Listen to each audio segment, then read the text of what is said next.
നമ്മൾ ഉണ്ടാക്കാൻ പോണേ ഒരു മാംഗോ പുളിശ്ശേരി കേട്ടോ. സംഭവം സീന കിട്ടില്ലനാ. അപ്പോൾ ഇതുണ്ടാക്കാൻ സിമ്പിളാണ്. അത്ര ടൈമൊന്നും വേണ്ട, കുറച്ച് ടൈം കൊണ്ട് നമുക്ക് ഉണ്ടാക്കാൻ പറ്റും. അപ്പോൾ വൈകിക്കാൻ നമുക്ക് വീഡിയോയിലേക്ക് പോകാം.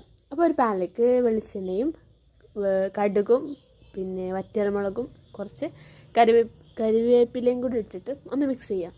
പിന്നെ ഞാൻ കട്ട് ചെയ്ത് വെച്ചാൽ മാംഗോയുടെ ആഡ് ചെയ്തിട്ട് അതിലേക്ക് 2 സ്പൂൺ ഷുഗറും ഒരു നുള്ളു ഉപ്പും ഇട്ടിട്ട് ആവശ്യത്തിന് വെള്ളം ഒഴിച്ച് ഒന്ന് അടച്ച് വെച്ച് വേവിക്കാം.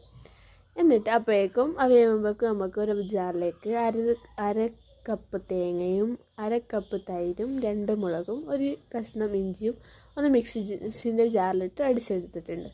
ആ അടിച്ചെടുത്ത മിക്സ് നമ്മൾ നേരത്തെ വെച്ചാൽ മാംഗോൻ്റെ ഇതിലേക്ക് ഈ ഒരു മിക്സ് ഒഴിച്ച് കൊടുത്തതിന് ശേഷം നല്ലതുപോലെ മിക്സ് ചെയ്തെടുക്കാം. അപ്പോൾ നല്ലൊരു കിട്ടില്ല മണം വരും കേട്ടോ. അപ്പോൾ നമ്മുടെ സംഭവം ഇവിടെ റെഡി ആയിട്ടുണ്ട്. നല്ല ടേസ്റ്റ് കേട്ടോ. ഒന്ന് ട്രൈ ചെയ്ത് നോക്കിയിട്ട് ഫീഡ്ബാക്ക് അറിയിക്കുക. അപ്പോൾ ഈ ഒരു വീഡിയോ ഇഷ്ടപ്പെട്ടിട്ടുണ്ടെങ്കിൽ ലൈക്ക് ചെയ്യാനും ഷെയർ ചെയ്യാനും സബ്സ്ക്രൈബ് ചെയ്യാനും അതുപോലെ തന്നെ കമൻറ്റ് ചെയ്യാനും മറക്കരുത്. അപ്പോൾ അത്രേ ഉള്ളൂ. ബൈ.